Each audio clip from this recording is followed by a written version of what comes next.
Buenas tardes. Bienvenidos al ciclo de actividades por videoconferencia que brinda el Colegio Público de Abogados de la Capital Federal.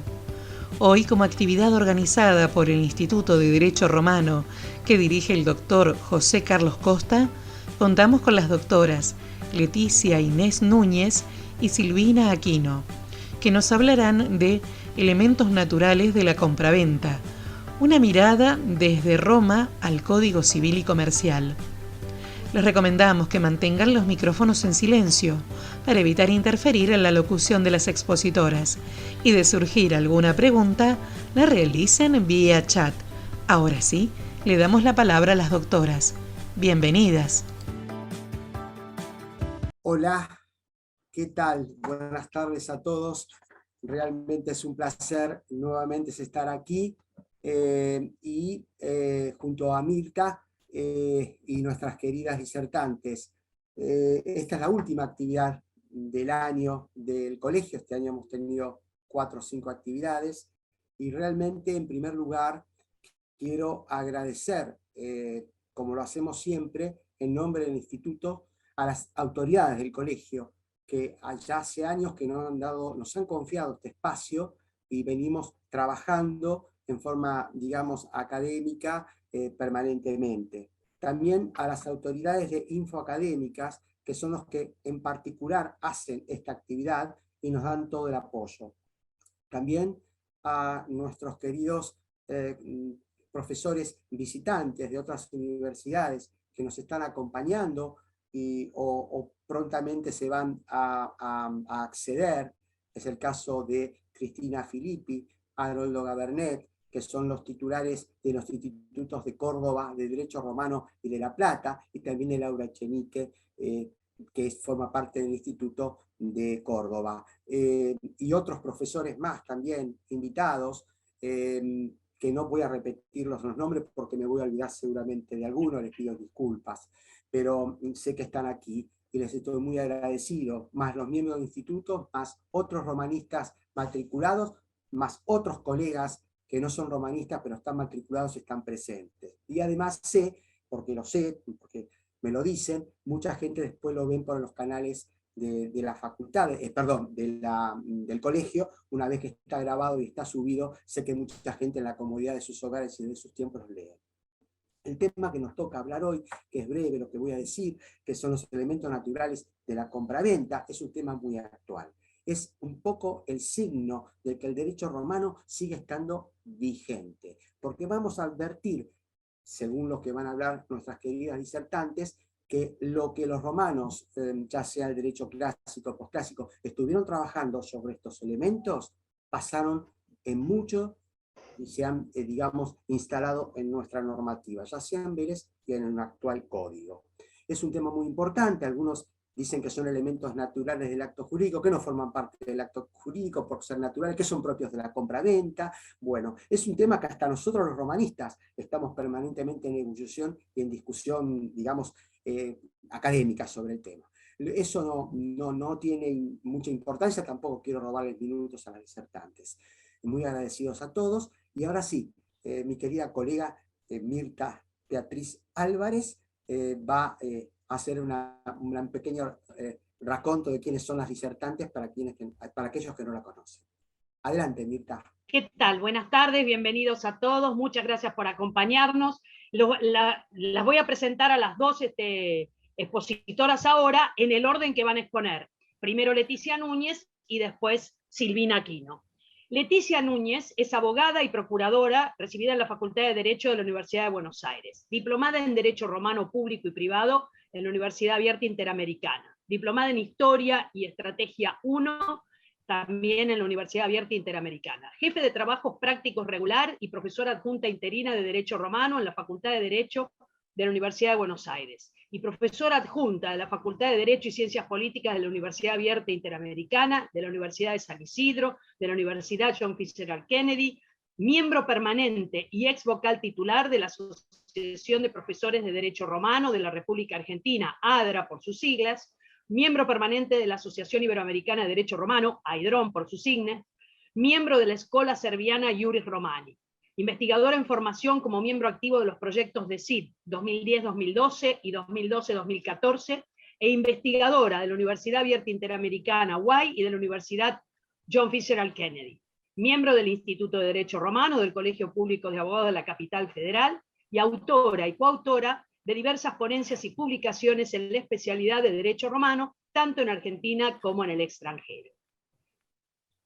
Silvina Aquino, abogada, también recibida en la Universidad de Buenos Aires, profesora universitaria de Ciencias Jurídicas, doctoranda en la Universidad de El Salvador, egresada del programa de formación para aspirantes a magistrados de la Escuela Judicial de la Corte Suprema de Justicia de la Nación, ejerce la profesión en forma particular y en el ámbito de la administración pública se desempeñó en la Dirección General de Asuntos Jurídicos de la Secretaría Legal y Técnica de la Presidencia de la Nación, y desde 2011 es integrante del Cuerpo de Abogados de la Procuración General de la Ciudad Autónoma de Buenos Aires. Actualmente cumple funciones a cargo del Departamento de Dictámenes de Poder de Policía en la Dirección General de Asuntos Institucionales.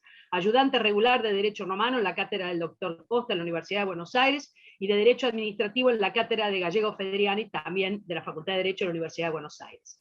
Jefa de Trabajos Prácticos de Derecho Civil en la Universidad Nacional UNPAS. Ponente en congresos y jornadas, autora de artículos en publicaciones de la materia. Les damos la bienvenida a las dos expositoras y primero Leticia Núñez tiene la palabra. Un segundito, por favor, puede ser. Omitimos a nuestra querida amiga Claudia Resec, que es la titular de Lomas y del Instituto de Lomas. Sé que está presente. Muchísimas gracias, Claudia, por estar. Seguramente estás como matriculada del colegio. Te agradecemos muchísimo la presencia, porque sé que dentro de un par de horas vas a estar dando una conferencia y estás aquí junto a Cristina Filippi. Muchísimas gracias. No, nada más. Gracias. Bueno, buenas tardes a todos.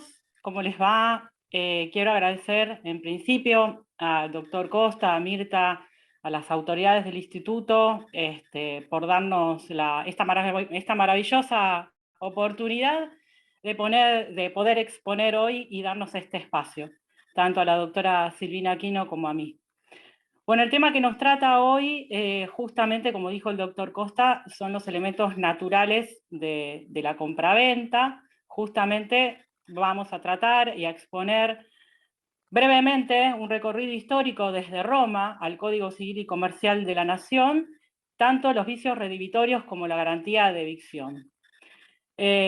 No podemos dejar de mencionar que, considerando que nuestro sistema jurídico actual se remonta sin solución de continuidad al sistema jurídico romano, y en especial al derecho privado, encontramos a nuestras instituciones como transfiguraciones pervivientes de aquel generado hace siglos.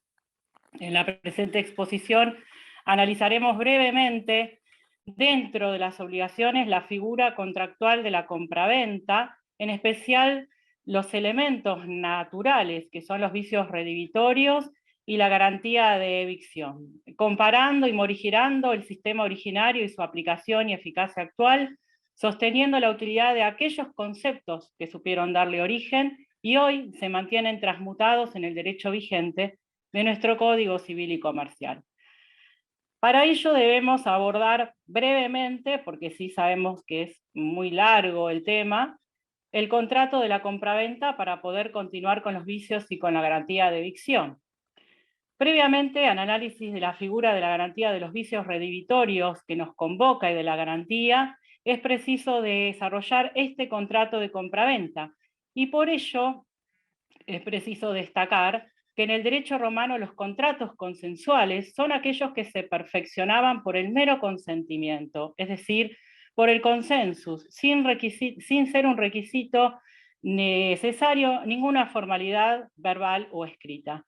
La compraventa se encontraba dentro de la categoría de estos contratos. A tales fines se define a la compraventa como emptio venditio, como un contrato por medio del cual una persona llamada vendedor, venditio, se obliga a transmitir la posesión de una cosa, asegurando su pacífico goce a otra llamada comprador emptor, que se compromete a abonar por ella un precio consistente en una suma de dinero.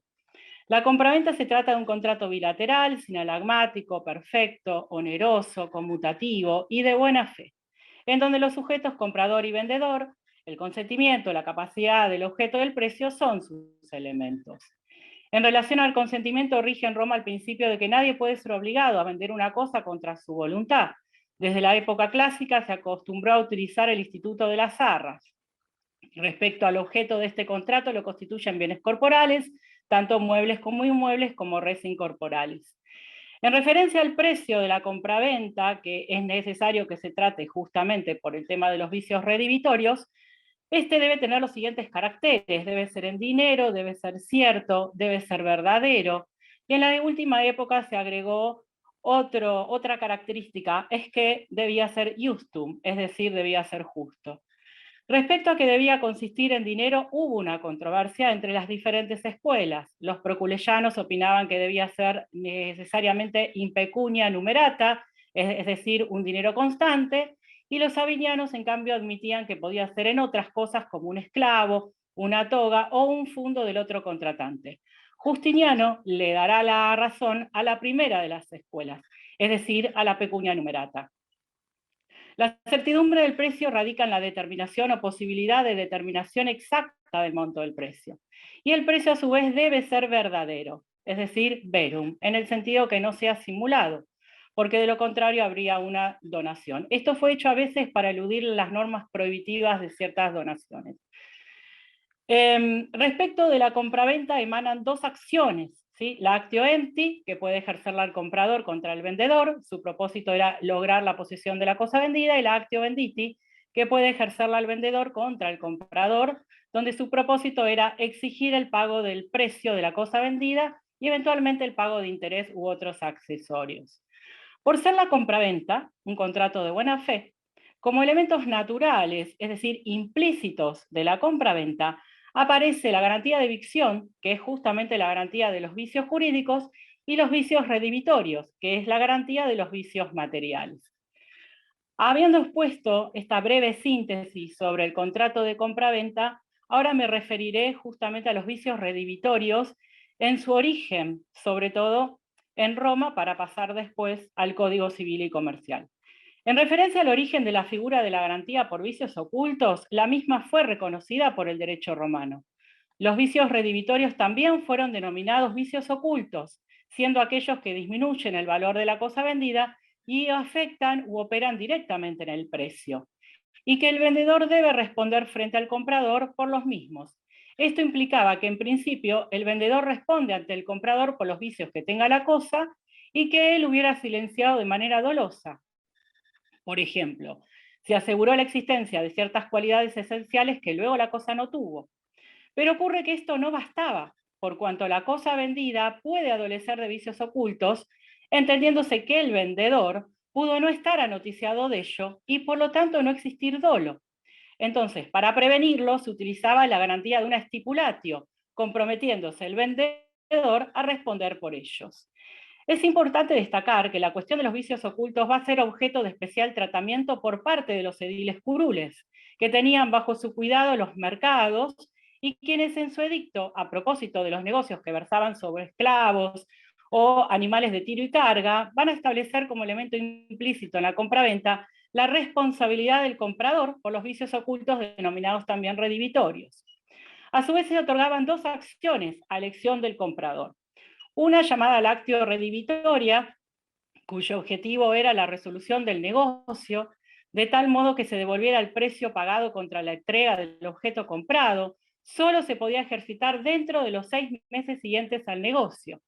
En el primitivo derecho romano se aplicaba la venta de esclavos, y en virtud de la cual el comprador podía pedir la rescisión del contrato si el esclavo tenía defectos que había permanecido ocultos frente al comprador al tiempo de la entrega o al tiempo de la venta.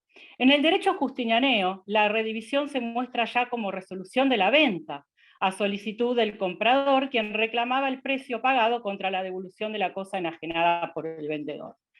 Procedía tanto vicio oculto como en virtud de pactum displenciae, que era el pacto de desagrado, o por compra sujeta a la aprobación por el adquirente, que con manifestar su plena conformidad con la cosa vendida condicionalmente recuperaba el precio. La segunda de las acciones era la actio quanti minoris o estimatoria, cuyo objetivo era, dado que el comprador deseaba retener esa cosa viciada, lograr una aminoración o disminución del precio pagado.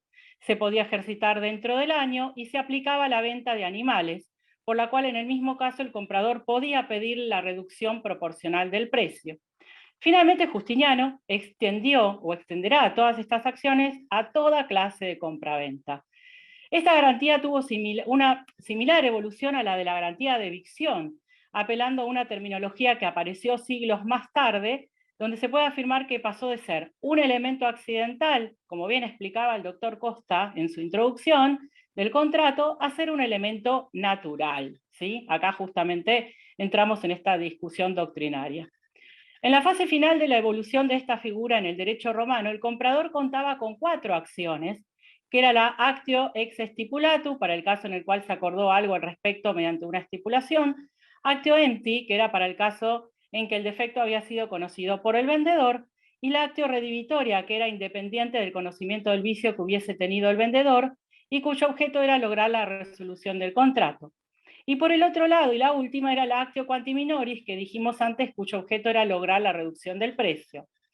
Como prueba de ello, encontramos variadas citas en el Corpus Iuris Civile de Justiniano, más precisamente en el Digesto, respecto de los vicios redivitorios. Por supuesto que hay muchos ejemplos, solamente les voy a mencionar solo 2 o 3 para que no se haga tan extensa la exposición. Encontramos en el Digesto 21.2.3 de Ulpiano, que decía en el libro 22, es conveniente que por el vendedor se prometa al comprador el duplo, si no se combina otra cosa, pero no que se dé fianza, si no se alegara que especialmente se combinó esto, sino que se prometa. Digesto 21.1.45 proemio, en Gallo, la acción redivitoria tiene una doble condena, pues el vendedor es condenado unas veces en el duplo y otras en el simple importe, porque si no se pagara ni el precio, ni la accesión, ni liberase al que por tal título se hubiera obligado, se manda que sea condenado en el duplo del precio y de la accesión, o liberase a que por el tal título se obligó, parece que es condenado en el simple importe. También tenemos una última cita del Digesto 21.1.28 de Gallo, comentario al edicto de los ediles curules en el libro primero: si el vendedor no diera caución de las cosas que se contienen en el edicto de los ediles, prometen contraer la acción redivitoria dentro de 2 meses o la de cuanto importe al comprador dentro de 6 meses. Es preciso destacar también que el tema de los vicios redivitorios en la ley de las 7 partidas se trató justamente en la partida 5, ley 27 y 28, y que por evolución histórica, por todos ya conocidas, obviamente que llega al Código Civil velezano, tratado en los artículos 2164 a 2181, siendo retomado como vicios ocultos en el Código Civil y Comercial actual.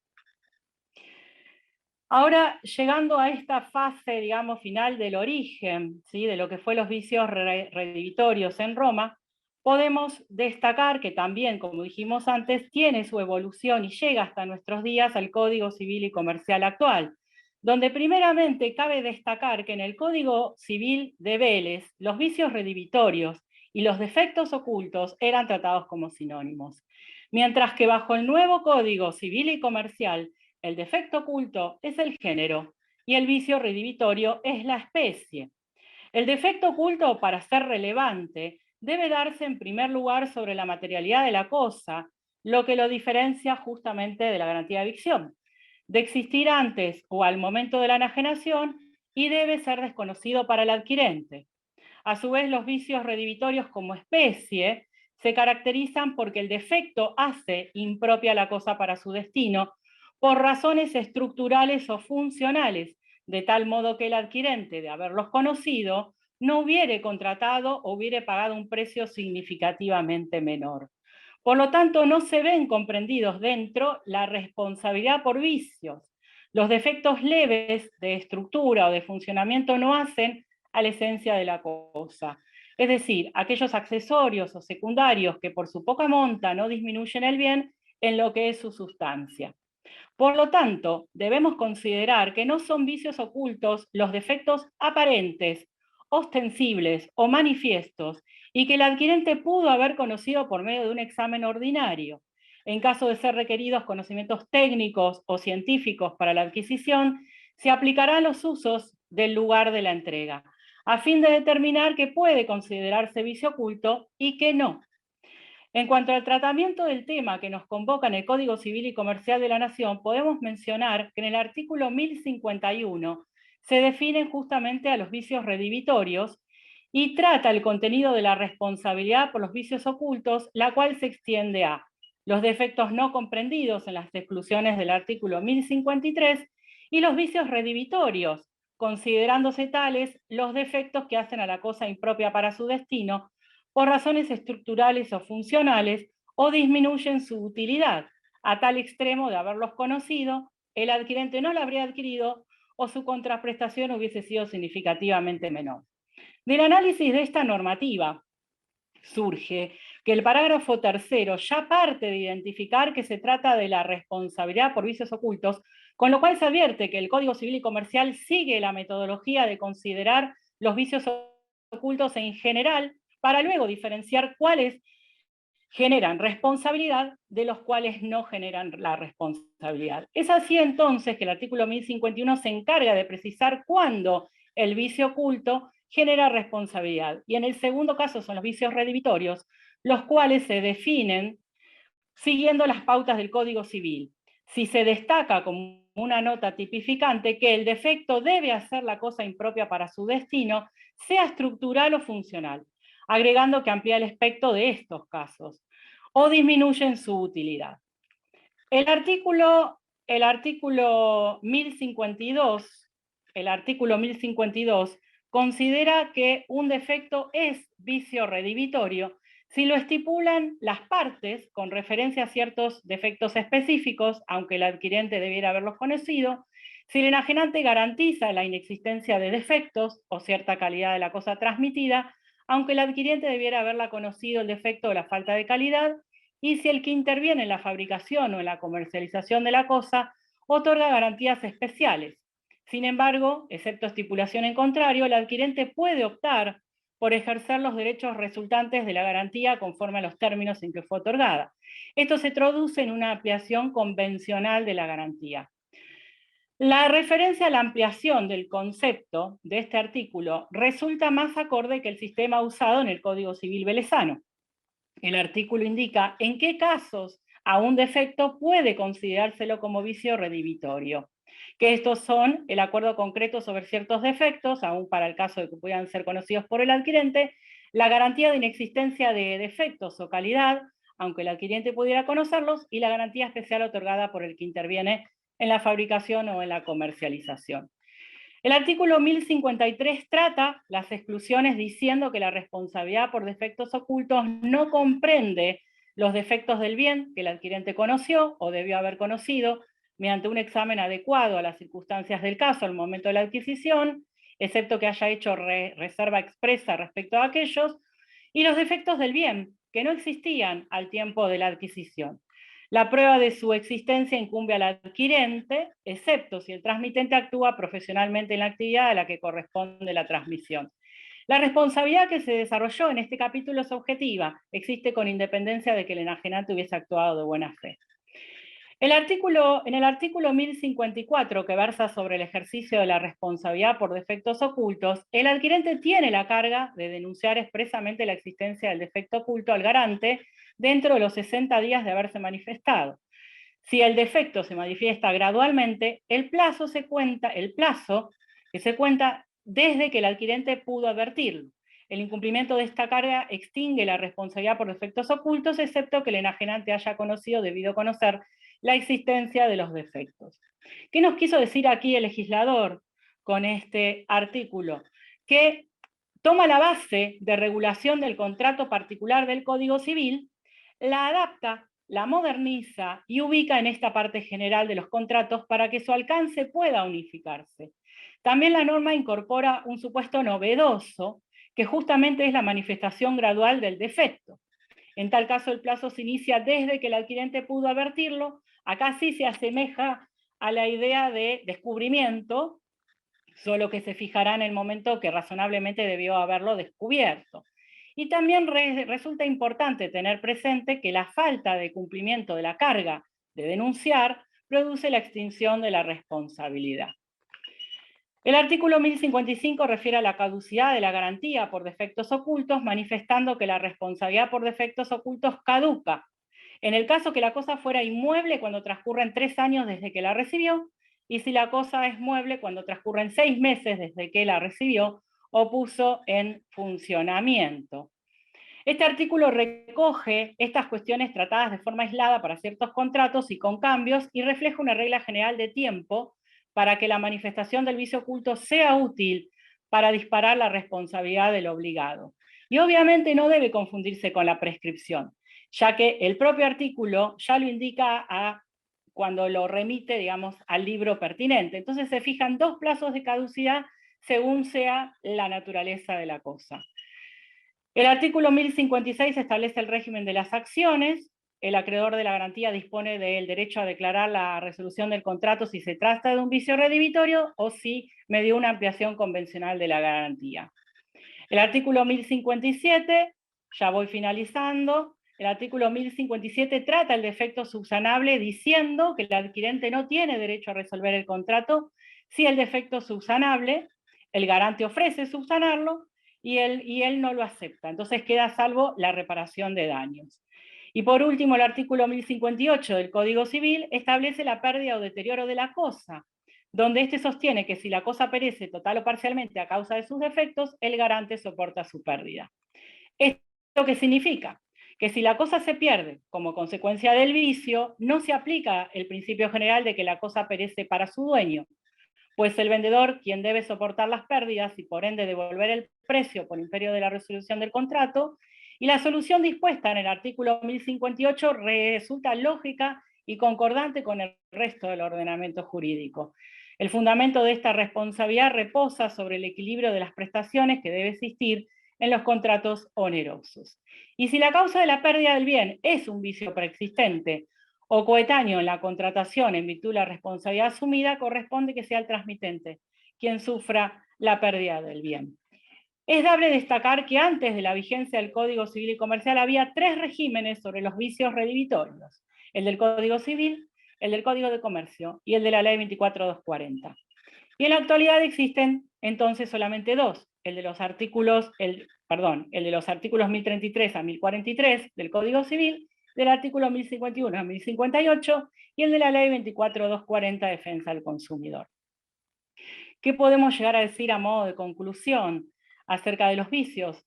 Que del breve estudio que pudimos realizar podemos vislumbrar que para los romanos el derecho no era simplemente un acto, tampoco una norma posterior nacida de la casuística, sino la gran preocupación sobre lo intrínseco, el buen obrar, la intención última de la bona fides, dando soluciones prácticas a los casos concretos en donde ella no estaba presente y en otros tantos casos en donde fundamentalmente fueron visionarios y comprendieron que el derecho no solo es norma, no solo es comportamiento, sino valores protegidos en aras de una justitia vera.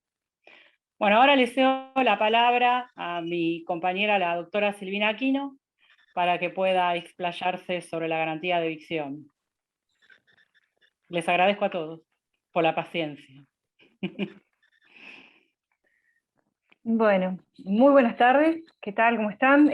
Ya lo dijo Leticia, pero me sumo con palabras propias. Agradezco muchísimo la oportunidad de estar en este lugar, en esta charla, fundamentalmente al doctor Costa, a la doctora Mirta Álvarez, que están a cargo de estos eventos y son muy buenos y nos permiten estar en actividad con algo que realmente está haciendo y los lo llevan a hacer hace años. Así es que bueno. Bien, yo me voy a abocar con la introducción que hizo ya Leticia, voy a hablar de lo que es la garantía de evicción en las normas en lo que hace al contrato de compra-venta como un elemento natural de los contratos de compra-venta. En Roma, nosotros, el nacimiento de este tipo de garantías en los negocios jurídicos se dio, bien lo dijo Leticia al finalizar, por una cuestión de practicidad. La sociedad romana era sumamente práctica, entonces a medida que iban surgiendo las necesidades para la realización de negocios jurídicos, se iban implementando estrategias jurídicas para solucionar las cuestiones. Entonces, la responsabilidad por evicción nos llega a nosotros dentro del conjunto de obligaciones que el vendedor romano va asumiendo y hacen a la confianza generada en el vínculo que iba a generarse entre el vendedor y el comprador. Tenemos fundamentalmente dos textos, que son el digesto, con Paulo y Ulpiano, y el edicto, que reflejan, por un lado, la obligación de evicción estaría en el mismo plano que la obligación de la tradición, es decir, la entrega, la tradere possessium y el purgaridore malo, es decir, lo que tengo yo es el compromiso de este vendedor a que va a entregar algo a una persona, de manera que no sea entrega la posesión del bien y que esta persona no tenga ningún tipo de turbación en el ejercicio de esta posesión. Entonces, ponen sobre un mismo plano la obligación del tradere possessio de, a su vez, purgar el dolo y malo, es decir, que no hubiera alguna intención solapada a realizar un negocio que estuviera viciado en términos del derecho moderno, obviamente, pero Ulpiano todavía ve un elemento un poco más fuerte, porque ve que hay una obligación a ser responsable por la evicción, por la evictio que cause yo en esta persona, en función de esta tradición que haga del bien. La compraventa romana se caracteriza porque el vendedor no está obligado al dare, en el sentido técnico que conocemos de la palabra, que es transmitir la propiedad, sino está obligado a transmitir la posesión o la vacua possessio, es decir, una obligación de hacer, que es proporcionar una posesión libre y pacífica de la cosa vendida. Entonces, lo que hoy conocemos como garantía de evicción tuvo origen en una serie de situaciones que fueron dándose e implementándose soluciones y tuvieron varias etapas: el correlato de la vida del contrato de compraventa en general, pero aparte de eso, de las consecuencias del nacimiento de la obligación contraída a partir del contrato. Nosotros la dividimos en 3 etapas en general.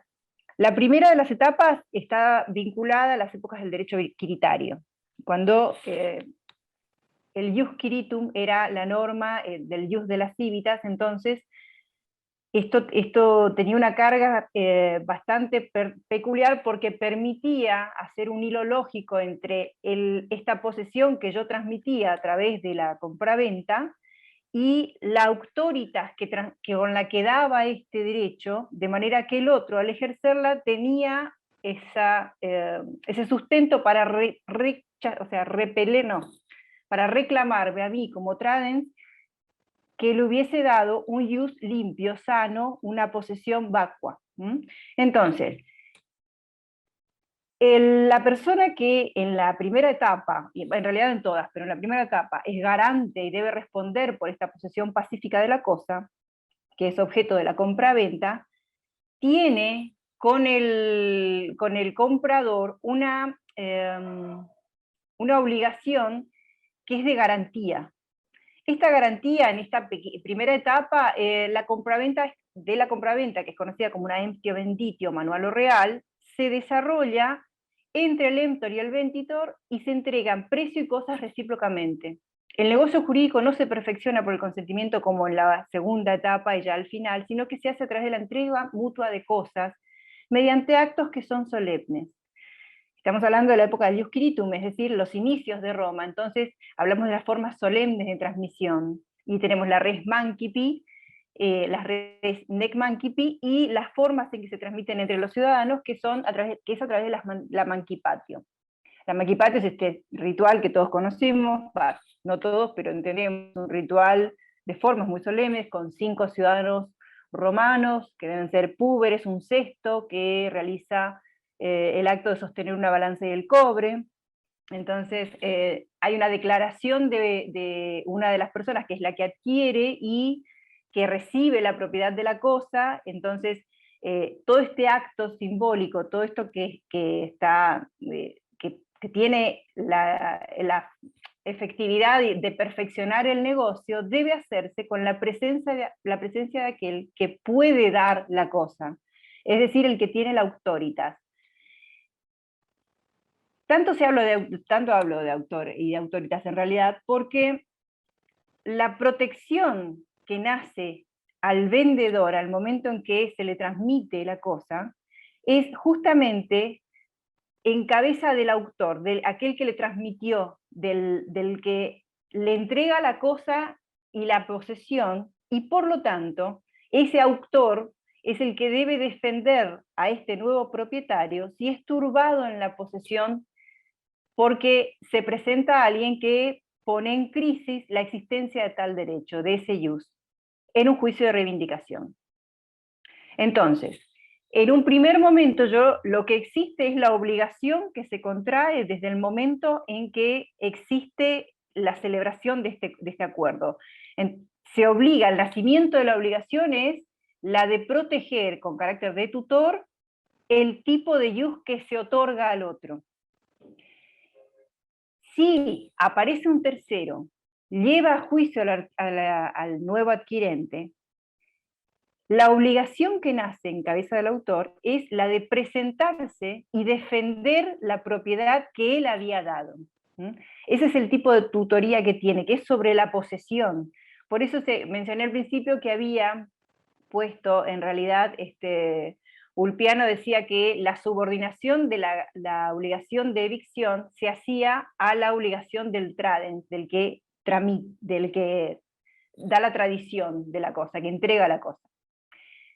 El vendedor solo responde por evicción cuando la compraventa se realiza a través de la mancipatio, a través de una autio auctoritatis, es decir, debía verificarse que el tercero había privado de la posesión de la cosa a este comprador, lo había vencido en un proceso de reivindicación, y después de esto este comprador exigía a través de la autio auctoritatis el pago del precio, que era el duplum en aquel momento, en virtud justamente de esta actio que se había acordado. O sea, tiene dos pasos este tipo de obligación. Por un lado, la de acompañar al deudor en la defensa, al comprador en la defensa del título que le fue transmitido.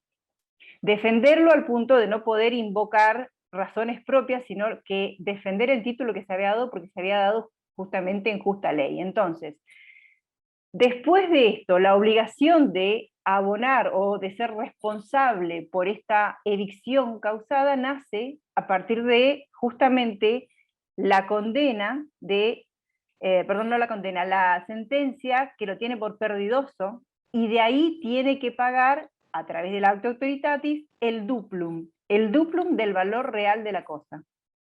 El requisito indispensable es que el comprador tiene que notificar al que le había vendido el bien para que se presente al proceso, para que haga la defensa, y solamente en caso de que el vendedor pierda ese derecho, se habilita la vía de la responsabilidad por evicción. Como el vendedor, en función de las normas del ius quiritum, tomó una obligación que establece un nexo entre él y la persona que compró el bien, si se negara a intervenir en el proceso, si se negara a responder la acción, independientemente de la acción de la condena por el duplum de la evicción, también deberá pagar los daños y perjuicios. Y es susceptible, inclusive, de la manus iniectio en algún momento de la historia de Roma, porque se trataba de una obligación que había contraído en base a las normas del ius quiritum. Es decir, había una obligación contraída en un acto solemne.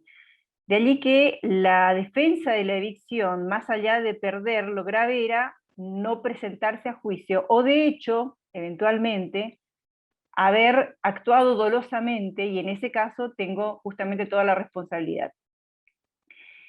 Esto se hace, esta primera aproximación es con referencia a las cosas que se transmitían a través de las mancipatio, la res mancipi, es decir, cuando el comprador, para protegerse, hacía prestar autoridad o tenía la autoritas que le daba el vínculo de la mancipatio.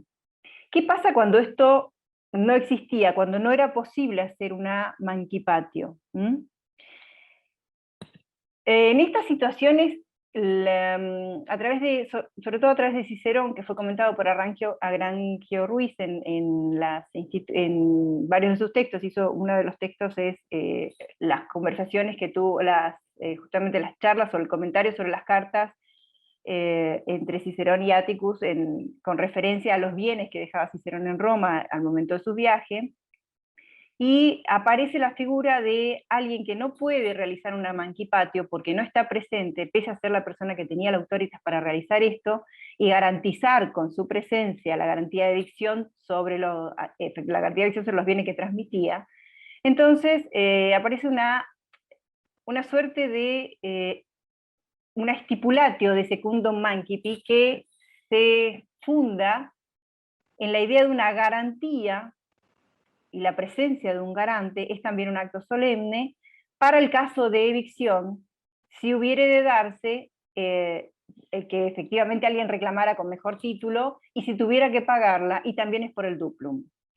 Entonces, si la transmisión de dominio no se hacía mediante mancipatio, el comprador en este caso lo que hacía era prestar una autoritas al vendedor mediante una stipulatio secundum mancipi, que era una garantía de evicción abonada a través de un garante.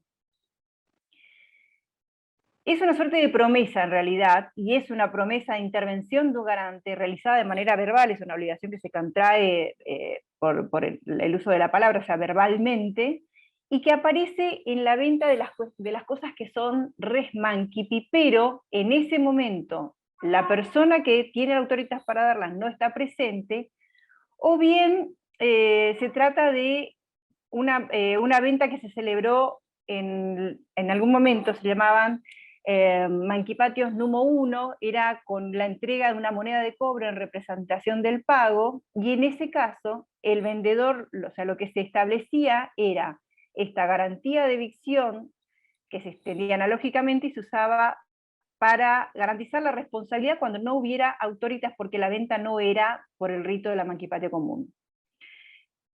Cuando Álvaro Dors hace también una mención a esto, diciendo, y siguiendo las ideas de Arangio Ruiz, sostiene que la satisdatio es una caución estipulatoria que crea algo así como un derecho análogo a la autoritas, que deriva de la mancipatio, es decir, se hace una analogía y se aplica para el caso de los riesgos de evicción como un refuerzo de la responsabilidad, si hubiera ese vicio, y para las cosas res nec mancipi, para aquellas cuestiones en las que no pudiera estar presente, que fueran res mancipi, y que no pudiera estar presente en ese momento el titular, el dueño, en realidad. En este tipo de garantías por evicción también se acuerda una condena por el duplum. El duplum también obedece al monto real de lo que va a pagarse, del monto real de la cosa.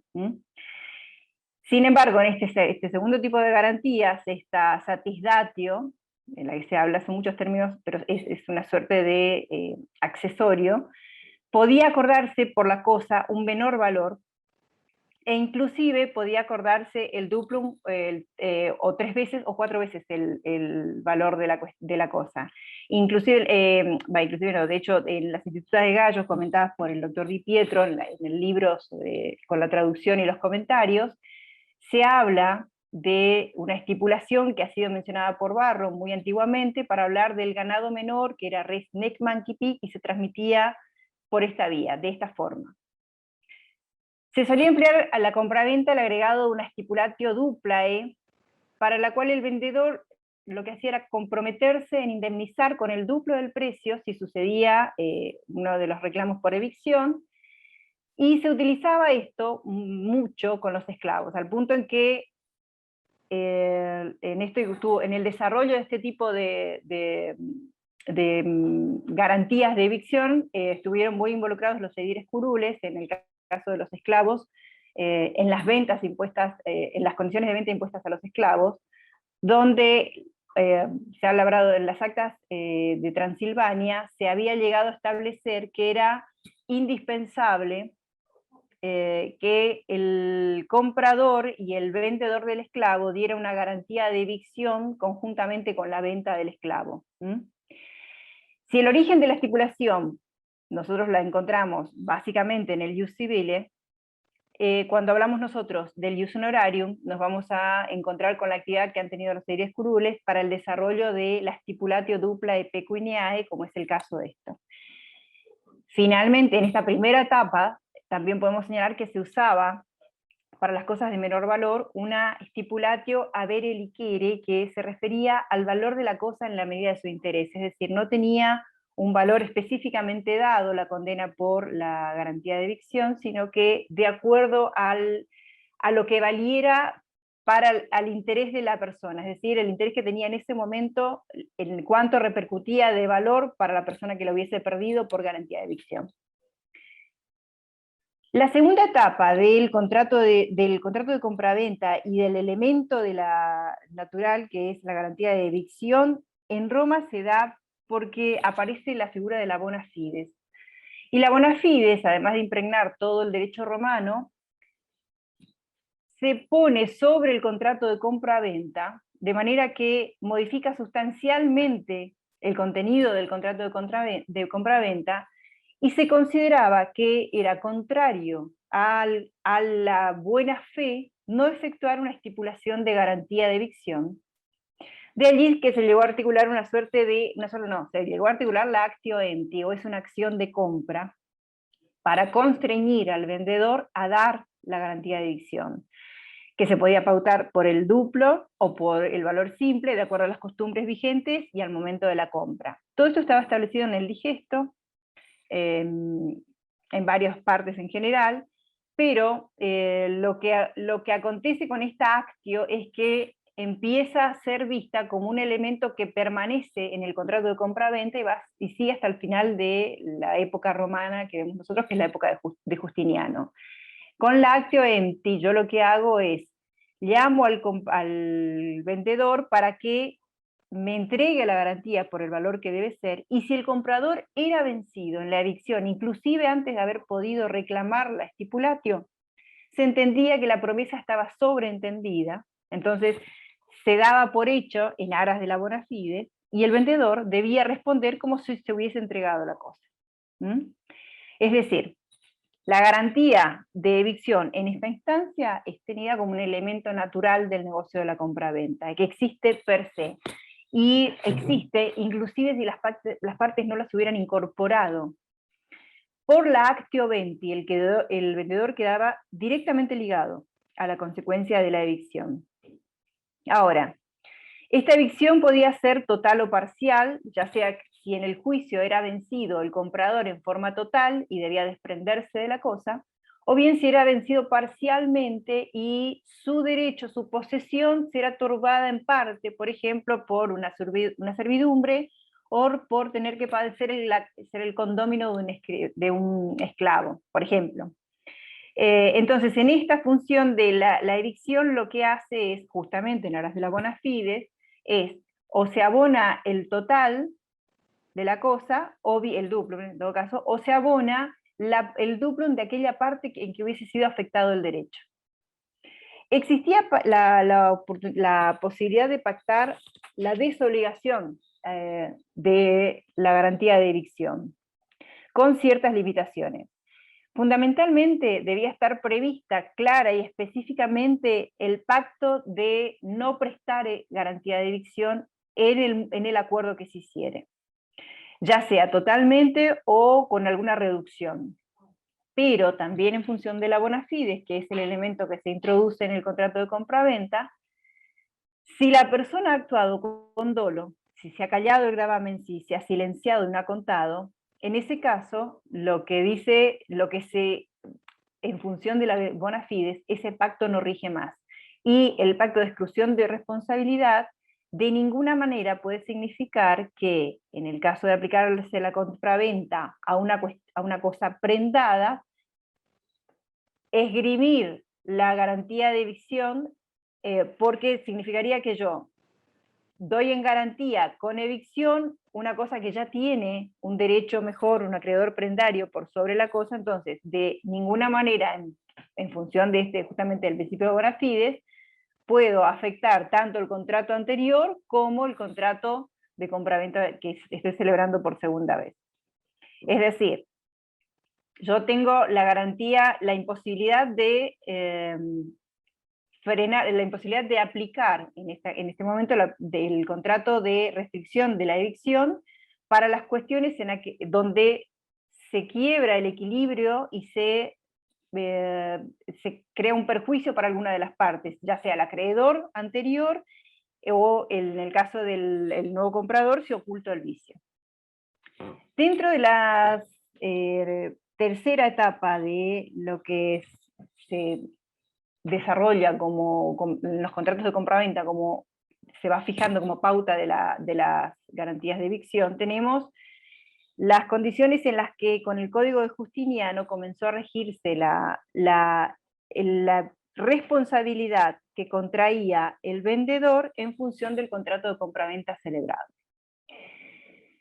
Para la época de Justiniano, salen la multiplicidad de acciones que habían antes y quedamos con dos remedios para el caso de la evicción: la stipulato duplae, para reclamar el doble del valor de la cosa, y la stipulatio avere liquere, donde lo que se permite es reclamar el valor de la cosa, pero este valor se va a medir al momento en que deba entregarse al tercero reivindicante la cosa. Con lo cual, puede darse inclusive que el vendedor pague menos de lo que recibió del comprador, y la depreciación o la valoración del bien la pone a cargo de aquella persona que ha comprado, que ha perdido en su momento, pero que ha comprado. La garantía de evicción, para que comience a funcionar, hay una serie de requisitos, porque lo que se prevé en realidad es justamente que este sistema de garantías permita tanto la defensa de aquel que entregó la cosa y que sostiene que entregó un buen derecho, como la permanencia del negocio jurídico y repeler la acción del otro si no tiene derecho. Como requisito en Roma, que después vamos a ver que también se repiten en el Código Civil y Comercial actual, y de hecho se repitieron en el Código Velesano, es que la transmisión tiene que ser a título oneroso.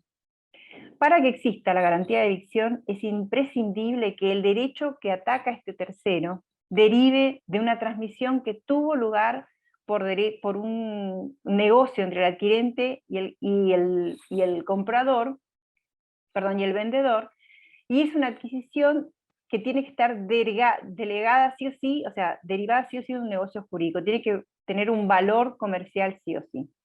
Esto se repite en la compraventa actual. Ahora, también tiene que existir la citación en el momento en que es anoticiado el comprador sobre el reclamo del tercero. Tengo que darle intervención sí o sí, notificar al anterior titular del reclamo que me están haciendo para que se presente, y presentarse deja en juego esta obligación de presentarse y defender, y no dejar indefenso al titular, por las consecuencias que trae justamente, que es que responde independientemente de las garantías de evicción, responder también por las sanciones de daños y perjuicios. Tenemos una limitación en las responsabilidades por evicción en el derecho romano. En el derecho romano, los límites pueden derivar de circunstancias entre los sujetos, pueden derivar de circunstancias en el objeto, pueden derivar de las acciones de un tercero. Pero, por ejemplo, en los límites en atención al objeto, tenemos que referirnos a lo que se trata en la evicción supongamos que tenemos un objeto que en el momento de la venta, o por una transformación posterior, al ser entregado al comprador, ha cambiado, ha disminuido o ha aumentado alguna cuestión que pudiera tratarse o traducirse en responsabilidad. En primer lugar, la existencia de responsabilidad por evicción en los supuestos de objeto no puede ser la esperanza del negocio a hacer con la cosa, sino que tenemos una responsabilidad por la evicción del vendedor si lo que se realizó fue justamente un negocio con un objeto que no era lo pautado, y eso es un vicio, un error en la cosa. La limitación en esto es, ahí sí se ejerce no la garantía de evicción, sino que no estoy hablando de un problema en lo que hoy conocemos como el título, sino que estoy hablando de un problema en cuanto al objeto que fue transmitido. La otra limitación que existe con la responsabilidad de evicción en cuanto al objeto es que si, por ejemplo, se ha vendido un animal o se ha vendido un esclavo, el animal o el esclavo estuviese empreñado y eso hubiese sido una condición de la transmisión. Si el hijo o la cría nacieran en propiedad del vendedor antes de la entrega al comprador, no se puede reclamar porque en realidad no formaba parte de aquella cosa. Sin embargo, esta limitación radica en que no se puede iniciar una actio stipulatum porque el comprador siempre puede ejercer una acción para repeler en cuanto aquello no fue parte del contrato primigeniamente establecido. Otras de las limitaciones que hay es la limitación en cuanto a los sujetos. Cuando se habla de limitaciones en cuanto a los sujetos en la evicción, tenemos que distinguir entre la persona del vendedor y la persona del comprador. En primer lugar, respecto al vendedor, lo que tenemos que tener presente es que el límite a la responsabilidad por evicción es si la venta por la que posteriormente se pretenda reclamar responsabilidad hubiese sido realizada por un menor de 25 años. Uno de estos supuestos aparece en el digesto cuando dice, en un texto de Juliano, que lo que hay es la venta de un fundo realizada por un menor de 25 años, a una persona que después hace otra compraventa, transmite el fundo a un tercero, y este tercero, mediante una restitución integrum, propone, lo que reclama es el fundo rescindiendo la compra y obligando a restituirlo. Entonces tenemos dos tradens en el camino, y se considera que en la primera venta no pudo haber evicción, porque la venta no es eficaz, pero si se considera que pudo haber evicción en la segunda venta, por el tema de la edad justamente del primer transmisor. La limitación sobre la responsabilidad por evicción es que el vendedor, por ejemplo, independientemente de que fuera un menor, también otra limitación del sujeto, fuera un loco, en cuyo caso no tendría acción para reclamar la evicción, porque así está establecido, y cuando podría usucapir, que la usucapión en Roma tenía plazos bastante breves, 2 años, entonces lo que se hubiese comprado podría incorporarse al patrimonio del otro, pero no cae de la evicción, ni la acción de posesión, ni la acción publiciana. Cuando la limitación se trata por el accionar de un tercero, es decir, cuando tengo que frenar la evicción por el accionar de un tercero, lo que tenemos que pensar es que haya fallecido el reivindicante sin herederos, y de esa manera se cae el proceso.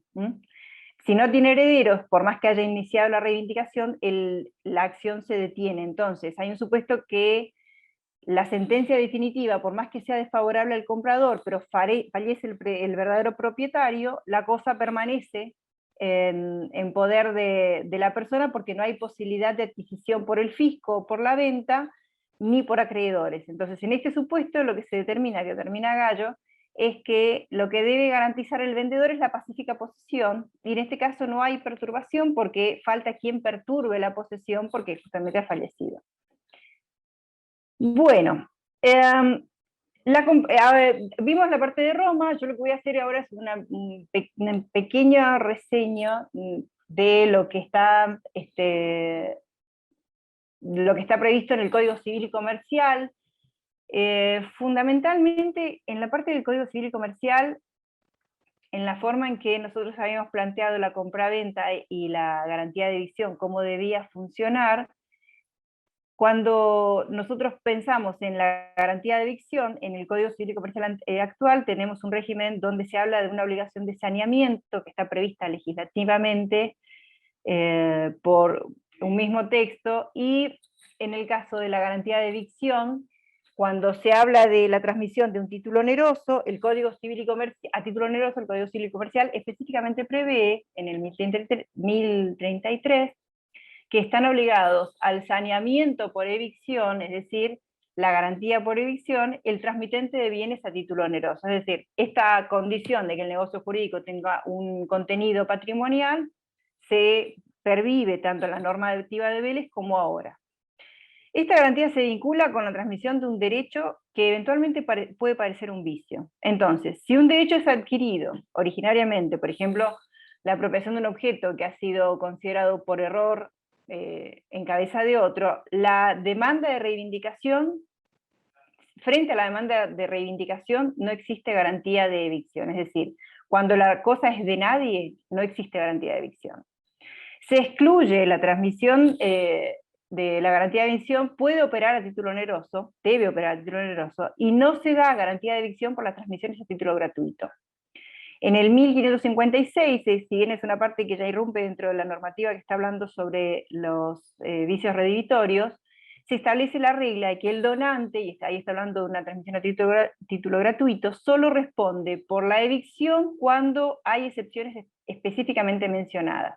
En el cambio, el artículo 1033, que es el que da inicio a la teoría del saneamiento de los actos jurídicos, el inciso B del artículo 1033 del Código Civil de la Nación establece que la obligación de saneamiento que incluye la evicción se da en la división de bienes comunes. La división de partición es un modo que pone fin, la división de bienes comunes se parten a través de la partición, se reparten a través de la partición. Entonces esta situación de comunidad que cesa, ya sea de división hereditaria o de un condominio producto de una sociedad conyugal, mediante la conversión de un derecho indiviso que representa una cuota parte sobre el todo, ese derecho sobre el todo, bienes singulares y concretos de la comunidad, pasa a ser susceptible de fraccionamiento en cuanto a la responsabilidad por evicción. Cuando se trata en la compra-venta, que es lo que necesitamos sí o sí es que cuando yo garantizo la evicción, es decir, cuando entrego una cosa en compra-venta y estoy dando fe del título que estoy dando porque sostengo que es válido, el vicio o el problema que tuviera este título tiene que ser anterior sí o sí a la sucesión, bueno, al intercambio que yo hice. Tiene que haber una causa anterior o contemporánea a la adquisición, porque la turbación debe fundarse en una causa anterior o contemporánea. De nuevo, lo que menciona la norma del Código Civil y Comercial de la Nación es que la evicción que resulta de un derecho que es de origen anterior a la transferencia y consolidado posteriormente, no está comprendido la garantía. Es decir, yo tengo que tener el derecho perfeccionado anterior a mi transmisión para que ese derecho pueda eventualmente perjudicar el negocio que yo hice y someterme a mí a una responsabilidad por evicción. En el caso de la compra-venta, si se repara nuestro sistema en realidad, la compra-venta tiene efectos obligatorios y por lo tanto no opera la transmisión de dominio, sino que solo opera como transmisión de título que debe ser acompañado con la tradición. Lo que nos deja un espacio, no en duda, sino que es clara la cuestión respecto al boleto de compra-venta. Si la tradición consiste en la entrega de la posesión de la cosa vendida, y la tradición de la cosa vendida no puede verificarse, no puede operar la garantía de evicción.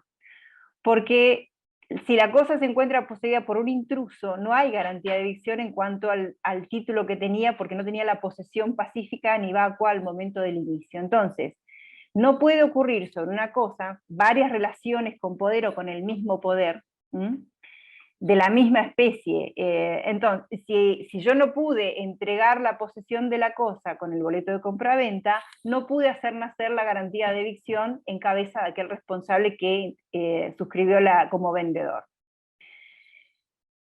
Otra situación que puede pasar, que también está vinculada con el derecho romano, es en materia de servidumbres, la extinción de las servidumbres, el no uso por una sola persona durante más de 10 años, si ese plazo ha comenzado a correr antes de la transmisión de un derecho del titular, que comprende la servidumbre, y la extinción se produce con posterioridad, podría configurarse algo parecido a lo que es el boleto de compra-venta con la no entrega de la posesión.